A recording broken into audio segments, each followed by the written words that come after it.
I'm so intrigued that you taught yourself neuroscience, and everything you're sharing here are from insights that you figured out on your own.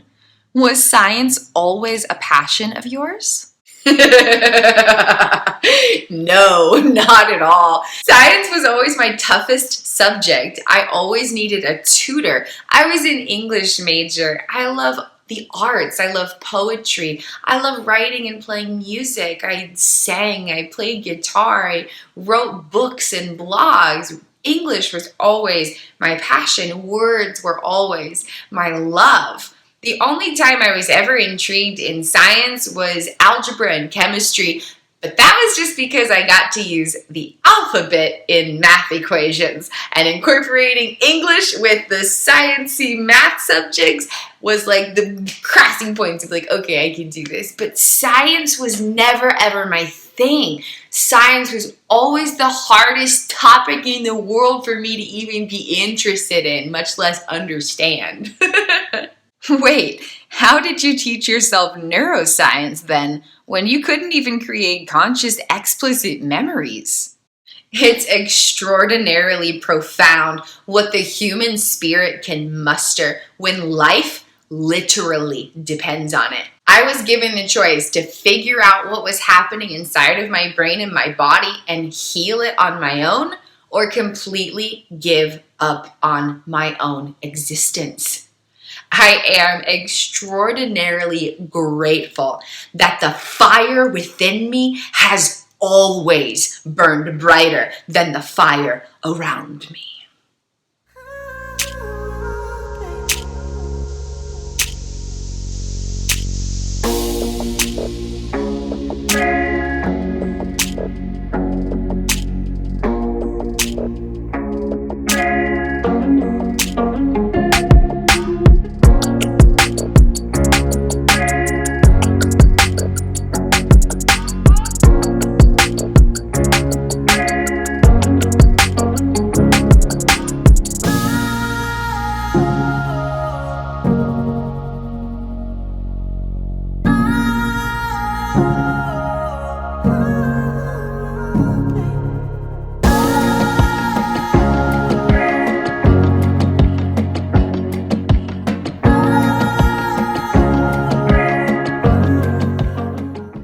I'm here today with Kristin Windsor, who just completed a 4-year case study after many, many years of implicit health challenges that were ineffectively addressed by medical professionals across multiple states. Thank you so much for taking time to be here, Kristin Windsor. It is an honor to connect with you. Thank you so much for having me. It is such a blessed opportunity, such a divine privilege to be here and get to share my work. So thank you so much for having me and creating this space for me. What did you learn during your case studies, or what were some conclusions that they led to? Yeah, so my research led to several new discoveries, and it was a combination of learning about neuroscience, studying my experiences, and slowly drawing some new connections. And so the conclusions I came to were not things I directly learned from other sources. They were new things that I kind of figured out by piecing together my experience in relation to what I was learning from neuroscience. So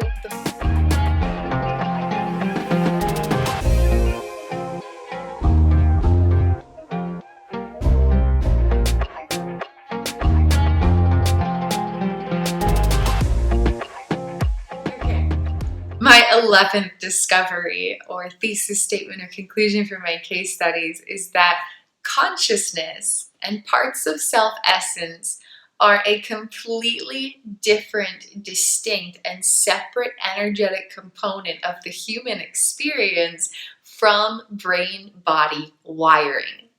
During my case studies, I reached a point towards the end of 2019. I was experiencing a dissociative blackout. So it was over a year into my daily self-hypnosis sessions as I've been recording my observations and articulating my indescribable experiences, even when I was losing some level of consciousness, like during a dissociative blackout. So I'd gotten pretty good at observing my inner realities and articulating them externally, even though I couldn't actually hear what I was saying. I'd have to go back and rewatch the videos to even know what I'd said, because I was inside of my brain and my body without any presence outside. So I couldn't really hear my own voice as I recorded these things. But I reached a point towards the end of 2019, and I was in this dissociative blackout, and I'm, articulating what I'm experiencing as I'm, internally observing what's happening. And there was like this really, really, really clear, obvious distinction where I witnessed and recognized my neurobiological activity as there was different energies of neural wiring. Okay, I can tell that's activation of a memory from this time period of my life. That's the energy of this element of regulation. Like I could recognize and witness these distinct elements of my neural activity. There's this entirely separate energetic essence that was flowing through it all and experiencing it. So there were these energies creating experience, and then there was this separate energy that was experiencing it, and they were not the same thing.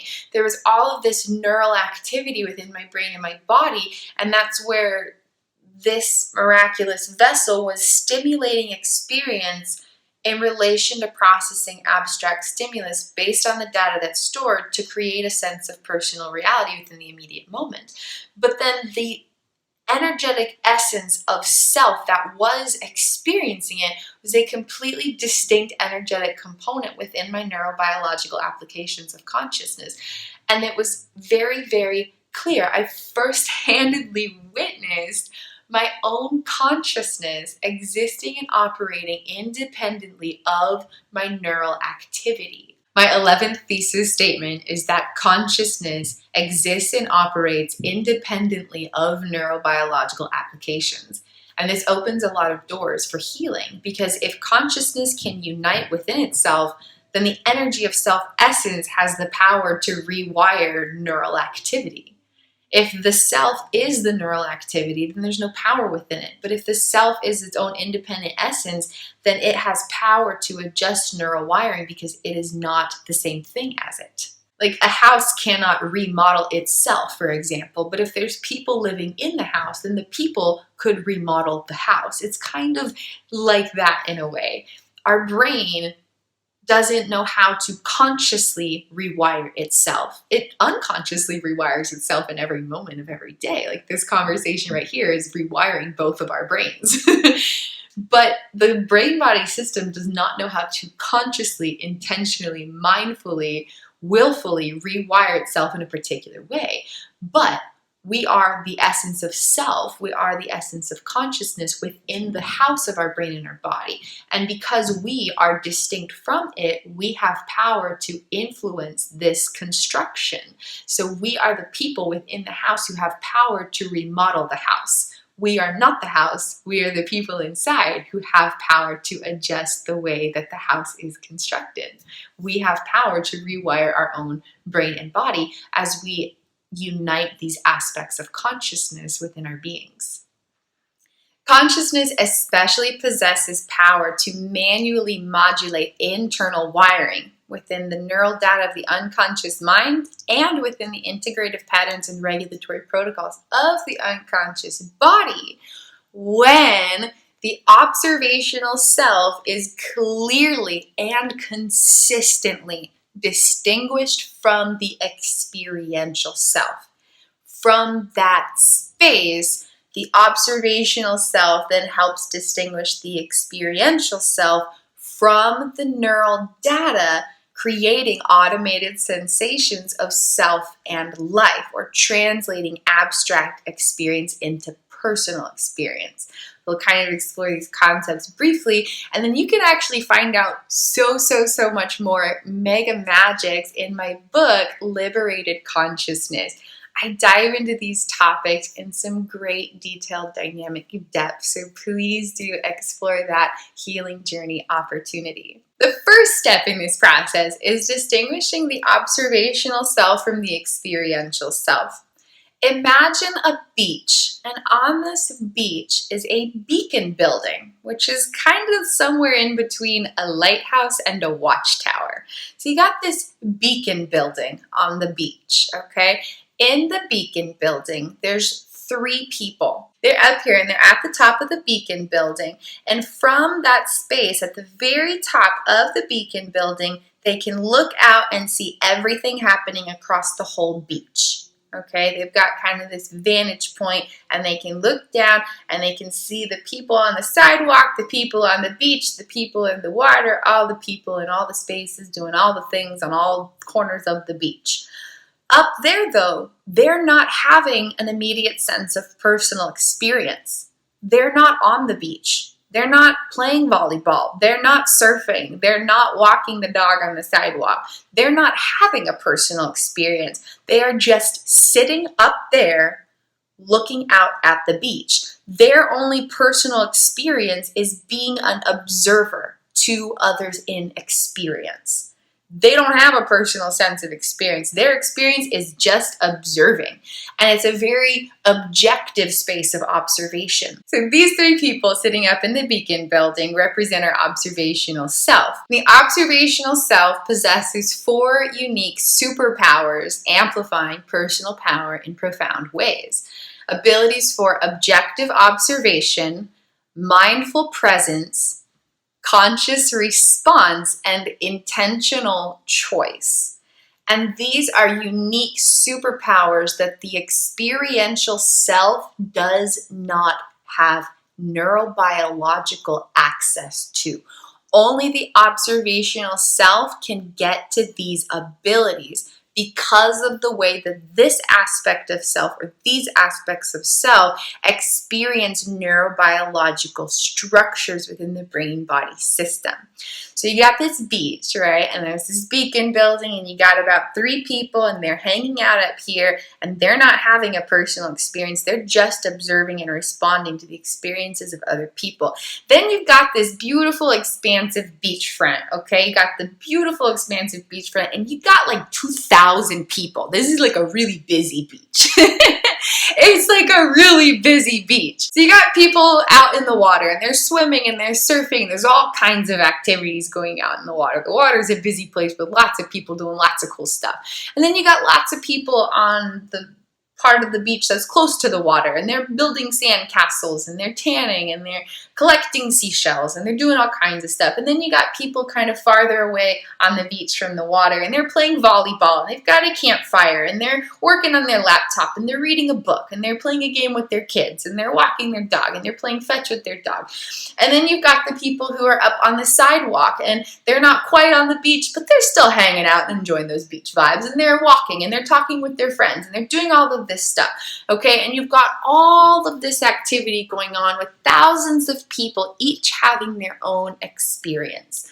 This represents parts of consciousness who are experiencing personal life both within and beyond awareness. There's a lot of activity going on in our brain and our body beyond what we can consciously get to. So there's all kinds of stuff going on with our experiential self. The observational self has a unique ability to observe and respond to particulars encountered by the experiential self. Okay, so let's say, for example, someone comes running in from swimming in the ocean and they're just screaming their bloody head off. They're screaming at the top of their lungs, right? They come in, they got stung by a jellyfish while they were swimming. Like, oh goodness, they got stung by a jellyfish, right? So this person comes running and screaming from the ocean. That person in that moment is not going to have a big ability to respond to their experience with conscious presence and objective perspective and a very intentional and mindful choice. They're in the thick of it. They're feeling the pain. The jellyfish stung them, man. So they're in the thick of it. They're feeling the intensity of the personal experience firsthand. They are in the middle of that intensity. But if someone in the beacon building sees this, then they can come down very calm, very collected, very put together, distinct from the experience, but connected with it. And they come down with this super calm composure and they're like, what's going on? How can I help you? I'm here for you. I've got you. What's happening? Can you describe it? I'm here to help. I'm here to do anything and everything I can do to help you through this. You're not alone. I'm here for you, And then the observational self can respond to the experiential self because they're not the same aspect aspect of consciousness. If this person was feeling the intensity of the jellyfish sting, then there wouldn't be a lot of chance to help. And similarly, if the person stayed up in the beacon building and didn't respond to this person feeling pain from the jellyfish sting, there also wouldn't be an ability to help. This relates to the spectrum of self-attunement I've created. And you can find out more about this in my book, Liberated Consciousness. The objective is self-attunement, where there's distinction and connection. You are not the experiential self. You're distinct from it as the observational self, but you're also connected. You're not just up there like, okay, someone's screaming. It happens all the time, man. It's whatever. It's just another day here at the beacon building, man. Like, that guy can figure it out himself, you know.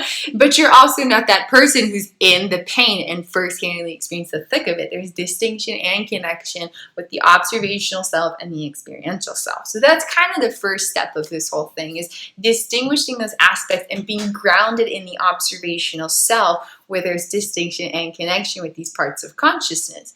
From that space, once this reality is internally established, then, this is where things get really cool, then consciousness can unite and have direct influence over neurobiological wiring. So what happens while moving through our everyday moments is that parts of consciousness experience neural projections beyond awareness, and then portions of that are translated into a sense of conscious experience. But parts of consciousness are not the neural wiring, but they don't know that. As the observational self steps into its power and extends a helping hand to the experiential self, consciousness can unite in this connection distinct from automated styles of personal experience coming from the outside world, colliding with neural activations to generate these particulars of personal reality. And then consciousness is just this raw, miraculous, energetic essence of self that has influence over all of the experience, all aspects of life, all avenues of neural data, all memories past and presently occurring, all styles of integrative patterns and regulatory protocols unconsciously unfolding throughout the brain-body system, because they're not the same thing. My parts of consciousness, for example, are not memories from the past 27 years. But they do experience projections of that neural data. My consciousness unites and then rewires those projections or that neural data so that my essence has power to choose how those projections unfold.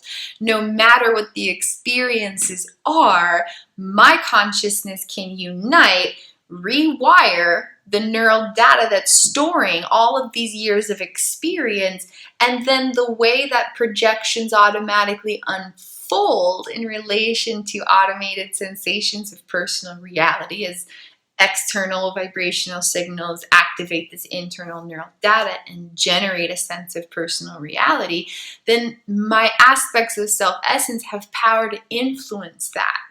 It's important to have this distinction and connection, though. While parts of consciousness are not any aspect of the experience or the neural wiring, they are personally, first-handedly experiencing that. So it's this very, very specific energetic process of achieving this self-attunement where there can be distinction and connection. As the observational self connects with the experiential self, consciousness and this miraculous essence of self has complete authority to influence personal experience, including all the neural data from all the years of all of life.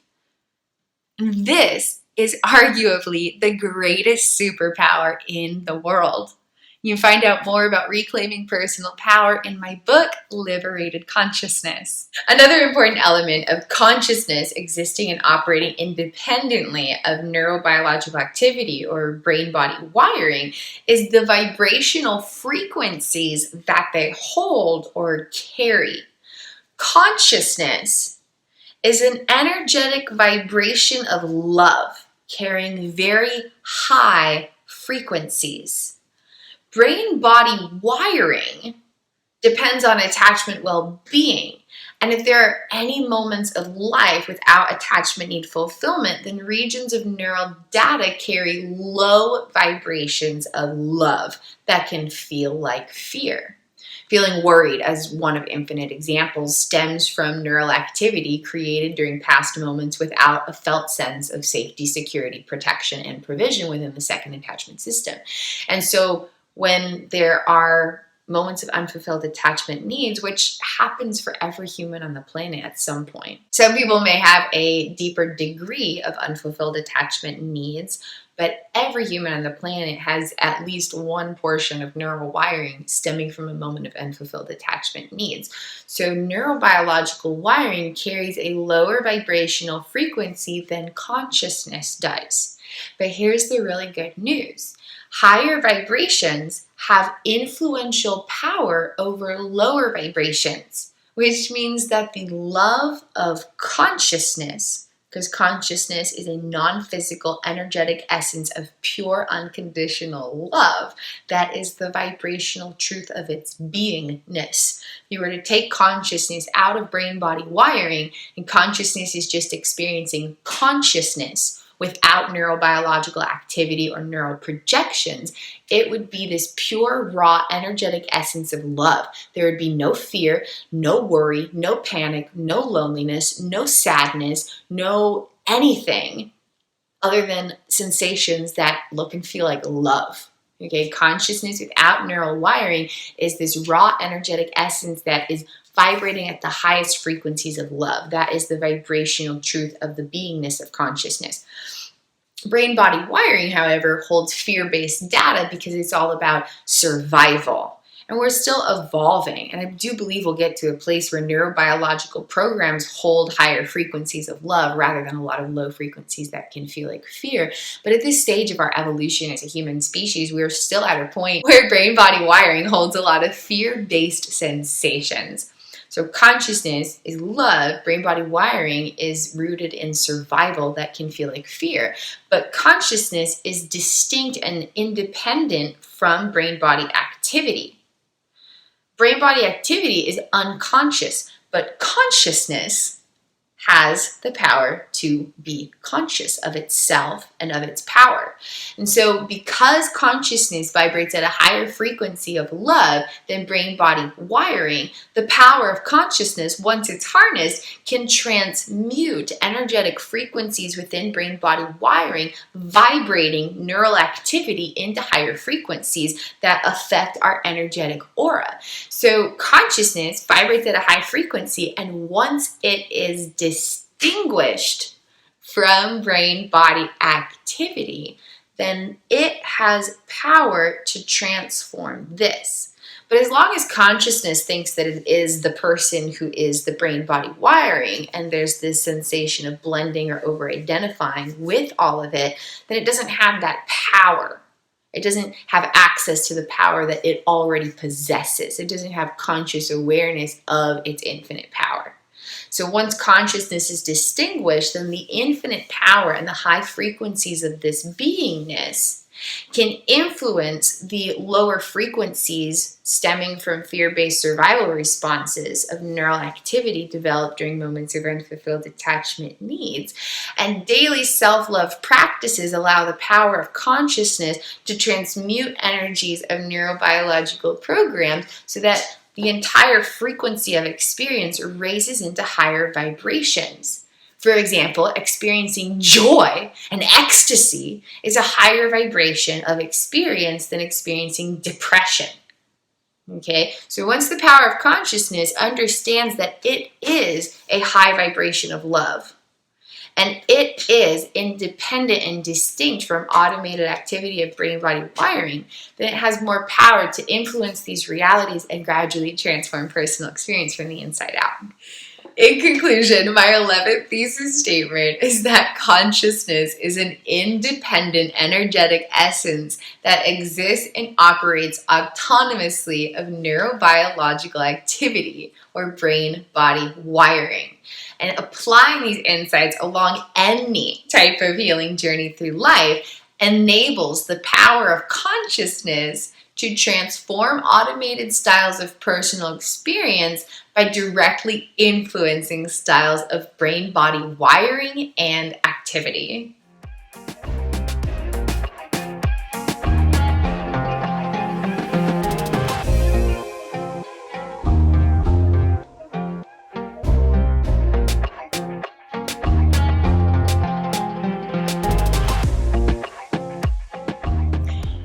My 12th thesis statement is that every human body experiences life with an infinite number of parts of consciousness, trillions of subconscious and unconscious parts, and that the conscious mind only has access to approximately 0.02% of what's actually occurring throughout the brain-body systems within personal realities. Originally, my research led me to theories presented by other people that the conscious mind has access to approximately 5% of internal operations. My explorations revealed that there is no way that we could possibly have access to that much of what's actually occurring. And the route to discovering this was indescribably fascinating and will forever intrigue and baffle my mind now that I am lucid to observe it. For 3 years, I could not create new conscious explicit memories. During that time, I experienced life through what I had described as an inside-out consciousness. A right-side-in consciousness is where you're conscious of a very small portion of what's happening and you're instinctively oriented with reality in a very traditional fashion. An inside-out consciousness experiences all the different subconscious and unconscious styles of neural activity without direct orientation to a traditional sense of time and space. While I could not access the present moment in any manner of the word, I could not feel my feet on the ground. I could not feel the air on my skin. I could not feel a sense of self. I could not feel a sense of orientation with my surroundings. I could not feel the instinctive distinguishment between my physical body and the walls that were around me. There was literally no access to grounded presence in the immediacy of unfolding moments. There was, however, complete access to all unconscious, implicit neural projections and neurobiological activity. There were states of experience where I first-handedly experienced the liquid flowing through my ear canal. Like unconscious things that are constantly happening were suddenly becoming conscious. And then I was also experiencing neural projections in a conscious way.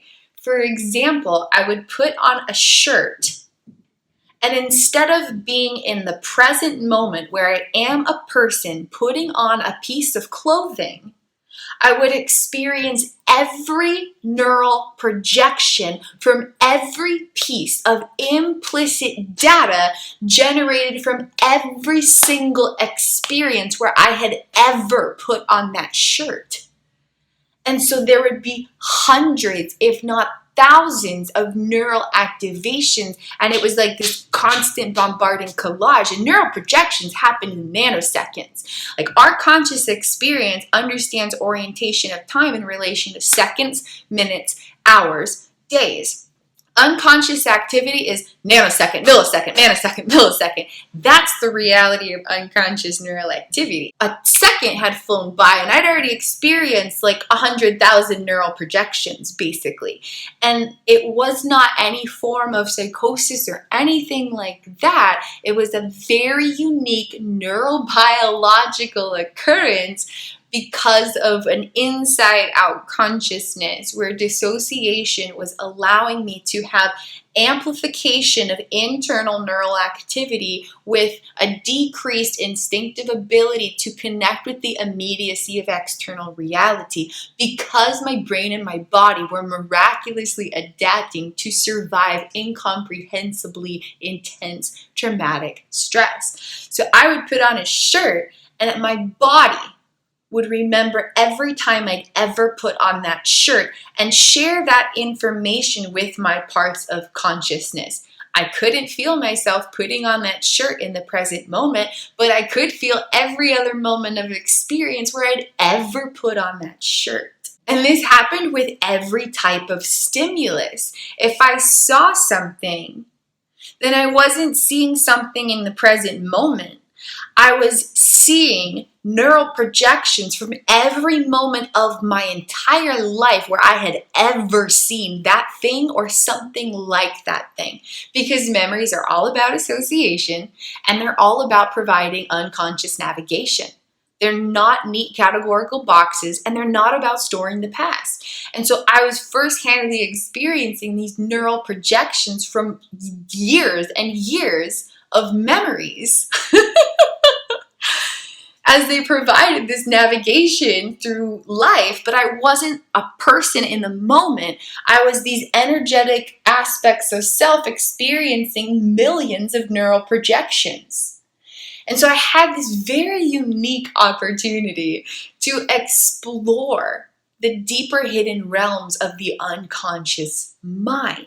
I believe that every body lives with trillions of parts of consciousness. Subconscious parts experience neural projections from memory data in relation to attachment well-being. Unconscious parts experience the raw, abstract, energetic flows throughout the brain and the body.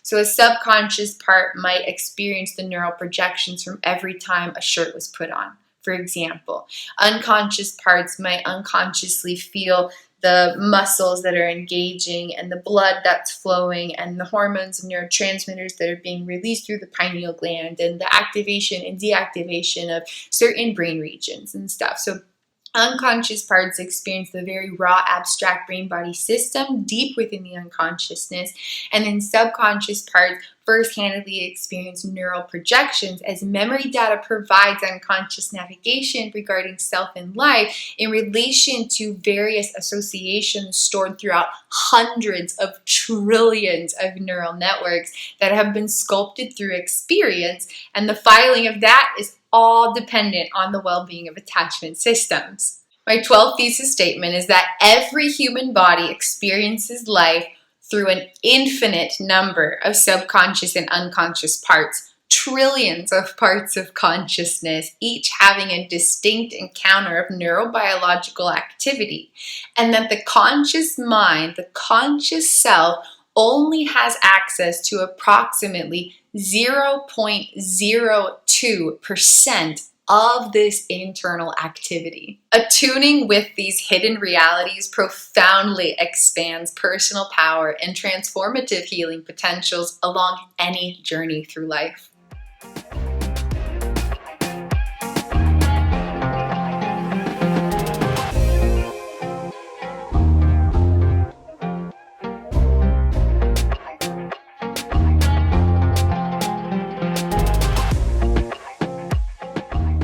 My 13th discovery or conclusion from my case study work was that the two brain hemispheres can have different experiences of consciousness when the brain-body system is experiencing itself through unique neurodevelopment, such as when adverse experiences or traumatic stress during early life disrupt neurodevelopment. When this happens, the left brain hemisphere will experience things with complete access to physicality and no access to energy, which means there's no emotions, everything's point blank and factual, there's just the physical world and that's it. When the right brain is engaging, everything is energy and there is no physicality. Everything is energy. You can see light waves, but you can't see walls. You can feel the energetic sense of being, but there's no physical sense of being.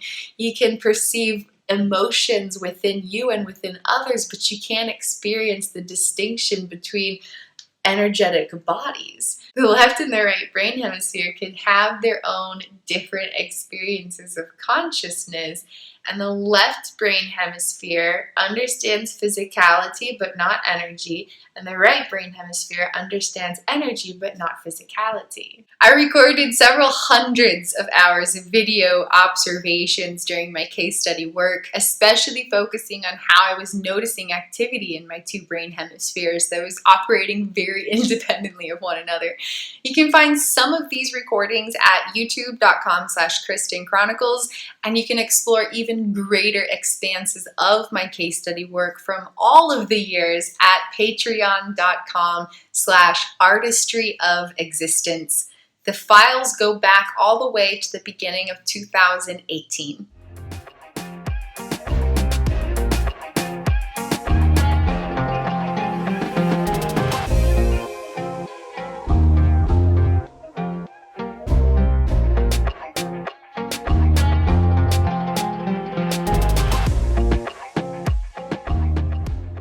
My 14th thesis statement or conclusion and discovery from these case studies is that loving presence has the energetic power to rewire unconscious neural data. Loving presence automatically rewires implicit neural data and various regulatory protocols that it's connected with. In each moment of every day, implicit neural wiring is engaging to contribute to the interpretation of self within experience, or the experiences of self and life. In every moment, implicit neural wiring is unconsciously being activated to interpret immediate reality. We understand our here and now and the potentials of the nows to come in relation to unconscious memories. Every time this neural wiring engages, it is being rewired. That means that each moment of every day is rewiring implicit neural data gathered during past moments, or implicit memories unconsciously engaging. When there is a moment of loving presence, and that means being grounded in the present moment and being connected with the self through any energy of love, which could be patience or compassion or gentleness, or really any energy that is of love. When we are grounded in our bodies in the present moment and present with ourselves with love, then the neural data that's being unconsciously activated and covertly rewired makes new neural connections to the present moment in a high vibration of neural connectivity because of fulfilled attachment needs. Attachment well-being affects connectivity within implicit memory data, right?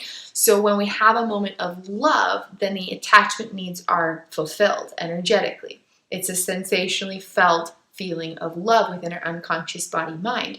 When we are present, then the data from before connects with the new data in the now. And so then there's high vibrational connections between past data and current data, and then there's improved neural connectivity and energetic flows and improved regulation within the unconscious brain-body protocols. The loving presence literally rewires implicit memory data beyond all awareness. And so, for example, if I make a cup of tea and I'm being present with every moment of it, with a gentleness to my inner being, each moment, every nanosecond of that loving presence is rewiring neural data that's being unconsciously activated and covertly being rewired. Every time we interject loving presence, we interject high vibrational energies of consciousness into unconscious implicit memories and neural wiring. When we're moving through our moments, a lot of what we do is unconscious. 80% of decision making unconsciously comes from implicit procedural memories. And so, for example, while you're washing the dishes, most of this process is going to be muscle memory. You're not necessarily going to be like, okay, hand go this way, now hand go this way, now hand go this way. And because it's mostly muscle memory, we often don't have complete conscious presence. We kind of tune out and we get it done, right? We let our bodies kind of do the work and our mind's like doing whatever it wants to do. But if we spend time investing in conscious presence, if we are consciously connecting with our bodies in the immediate moment with an intention of love, an attention towards presence, intention of love, then we have power to rewire unconscious implicit neural data and these unconscious memories even without directly accessing them. And each moment, this data is being activated and being reconstructed. We can't get there. That's unconscious. It's completely unconscious. We can't get there if we try in the immediacy of things just through our conscious intentionality. But if we have intentions of love and attention towards presence, then we are directly influencing how this neural data becomes reconstructed. And then there's able to be new neural connections that improve energetic flows within the unconscious mind and improve regulatory protocols within the unconscious body. And so when we prioritize loving presence, we actually expand our implicit health in a very profound way. For example, while we're walking, a lot of times we're just walking. We're going from point A to point B. But what happens when you pause and slow down and you consciously feel every step you take? You consciously feel your right foot reach impact with the ground. You consciously feel your leg lift. You consciously feel this foot on the ground, and you consciously feel the contact and the pressure that it makes as your body weight is being supported in this posture, etc. Every moment that loving presence is interjected, implicit neural wiring is making new connections. And this happens in nanoseconds. So even if you spend 5 minutes in loving presence where you just slow down and you're just super, super, super, super present with gentleness to your being, that's rewiring a whole bunch of neural data because every nanosecond is rewiring. It's happening faster than seconds. It's happening more rapidly than our conscious mind can comprehend. For example, if you are washing your hands and you might see some bubbles formulating, instead of just going and washing your hands, if you slow down and you look at your hands and you study the different lines on your hands and you look at the bubbles and you look at the little rainbows in the bubbles and you look at the bubbles and you slow down and you focus on your breath, every moment that you're doing that and engaging with that, it is rewiring unconscious neural data or implicit memories that are being activated beyond awareness. And every activation is unconsciously rewiring them and adjusting the associations made in this miraculous unconsciousness. So loving presence rewires the unconscious body-mind in a profound way. Loving presence is also powerful because it is the opposite of any energies that may provoke an implicit battle. Like, what's the opposite of dissociation? Loving presence. Dissociation involves energies of fear that are being elsewhere, right? So the opposite of dissociation is loving presence. And so to heal dissociation, you focus on loving presence. What's the opposite of anxiety? Anxiety is a fear-based energy that's trying to be elsewhere, being somewhere else. The opposite of anxiety is loving presence. And so to heal energies of anxiety, you expand energies of loving presence. What's the opposite of rage? Loving presence. And so to heal energies of rage, you prioritize energies of loving presence because what you focus on grows. And so if you focus on the problem that you want to heal, then you're growing the problem. Instead, you focus on the energy that would have a great replacement for that. All these different styles of implicit battles, anxiety, dissociation, rage, and dozens of other implicit battles stem from specific styles of neural activity. And so every moment of loving presence is rewiring that neural data and transmuting the underlying causality of these sensations. Loving presence can also help rewire specific regions of neural data. For example, when an implicit health challenge becomes unconsciously activated based on implicit neural activity, as vibrational signals are processed in association of memories connected with attachment well-being that affect brain-body protocols, redirecting away from the automated sensations towards loving presence helps the underlying neural wiring achieve new neural connectivity. For example, when experiencing a compulsion, instead of acting on the compulsion, redirecting towards loving presence helps rewire the data that's creating that compulsion. And this may begin by establishing loving presence during the compulsion, gradually expanding the gap between stimulus and response. And once there's more power, then redirecting away from the compulsion towards loving presence. It might be impossible to just go straight to loving presence and completely say no to the compulsion as it comes up because of neural wiring. But when loving presence is interjected during the compulsion with very conscious intentionality, then gradually there will be more abilities to redirect away from the compulsion towards loving presence. And every moment of redirection is creating new neural connections that help transform the underlying causality of the compulsion. When encountering implicit health challenges, it's not the superficial battles that are the issue, it's the neural wiring generating them.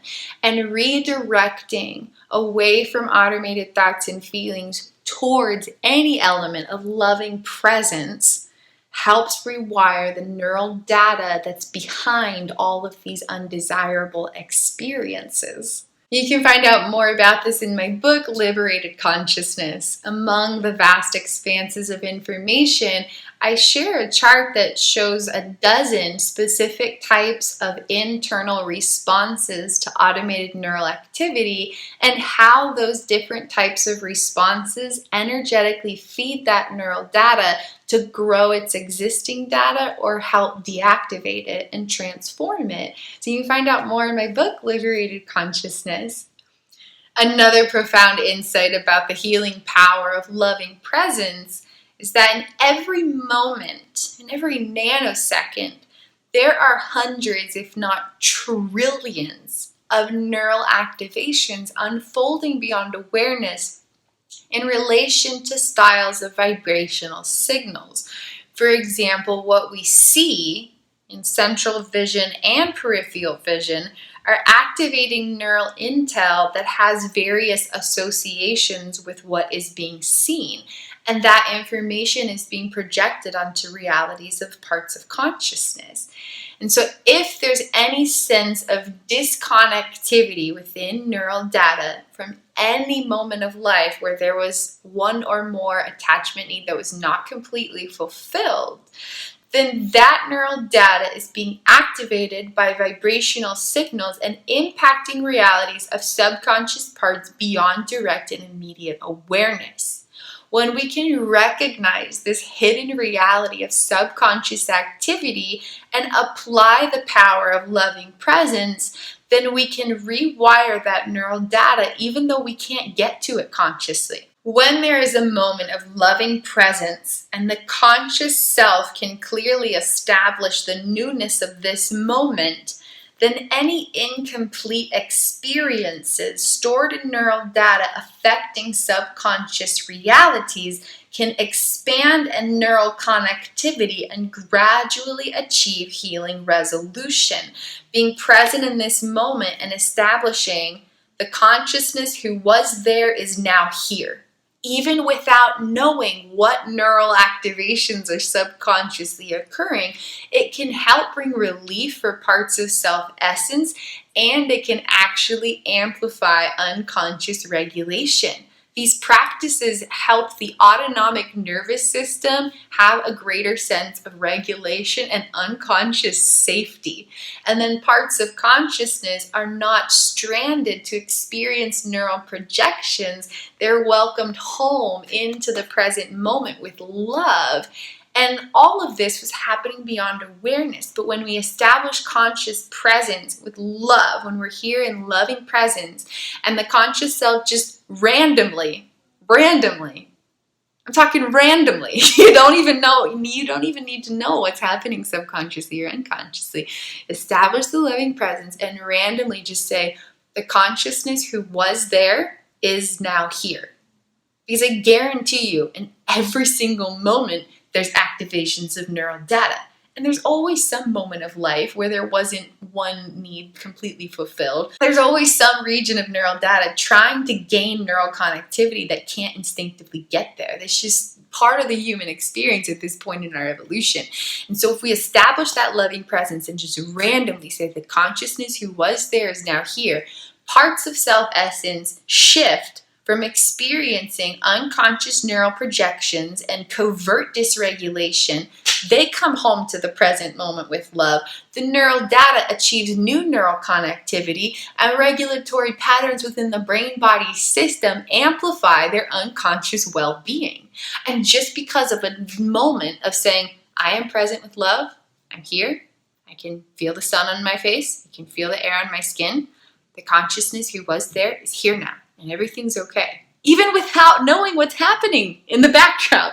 You don't even need to know that. Just establishing that can have all of these profound health benefits. And you can find out more about this concept in my book, Liberated Consciousness. There's a really, really powerful practice that I call RARE.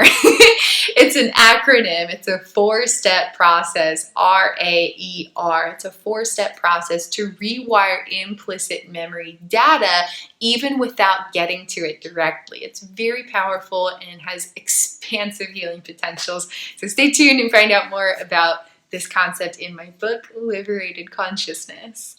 Among the infinite ways to practice loving presence are through application of healing journey mantras or unique styles of affirmations. Mantras help direct internal energy through intention and attention, which is where our power is. That's how the power of consciousness can influence neural wiring. Intention and attention, or the conscious directing of internal energy. Applying the energies of mantras to guide how we move through our moments gives us a lot of power along our healing journeys through life. There are 2 mantras that I specifically use to help with loving presence, and their power has proved so beneficial for every day of experience, no matter what the experience is.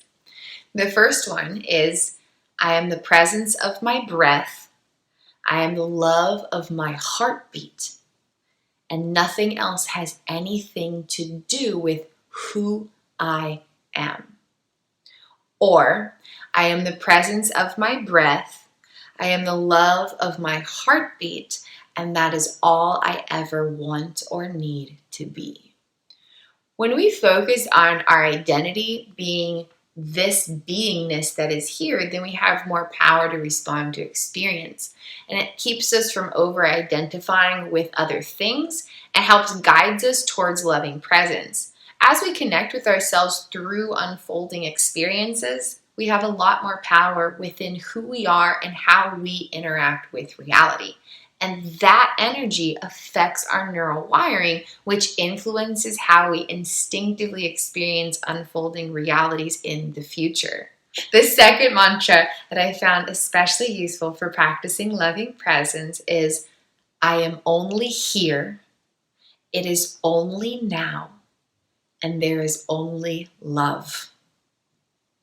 I am only here, it is only now, and there is only love.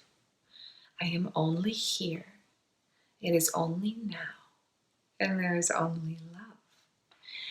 Having a mantra like this to guide our intention and attention helps consciousness rally to loving presence and positively impact our neurobiological activity, including the filing of experiential elements and regulation throughout all the different unique systems.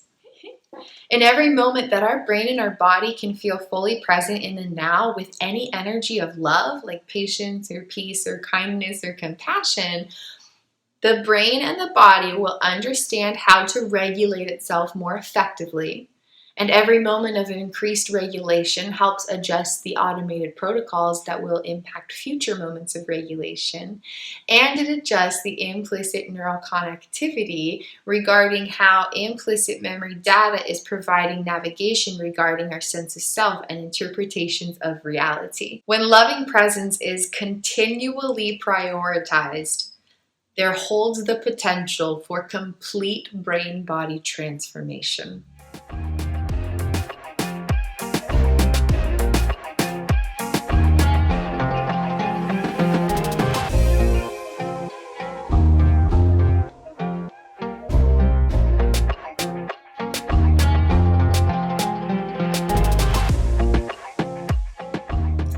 Thesis statement number 15. Woohoo! Healing implicit battles, especially for trauma recovery, entails expanding neural connectivity while creating new implicit memories in relation to fulfilled attachment needs. So let me break these pieces down for you. The first one is expanding neural connectivity. What happens in these types of unique experiences during implicit battles or any styles of trauma recovery is that there's different things happening in the brain and the body because neural data is not able to effectively connect, collaborate, and communicate. Basically, there might be miscommunications between the brain hemispheres. There might be miscommunications between the forebrain and the hindbrain. There might be miscommunications throughout the autonomic nervous system, the enteric nervous system, the central nervous system, the somatic nervous system. There might be miscommunication and dysfunction within the cranial nerves. There's all these different complex features going on, and it has to do with unconscious energies not having the opportunity to effectively collaborate and communicate, but they really, really want to. All our different systems just want to be friends with each other. Like my left and right brain hemisphere just want to like hang out together. But if they don't have the chance to naturally do that because of how the unconscious brain is wired, then it might create these unique experiences that pose some health challenges. So the first aspect of this healing is expanding neural connectivity. And this can be done in an infinite myriad of ways.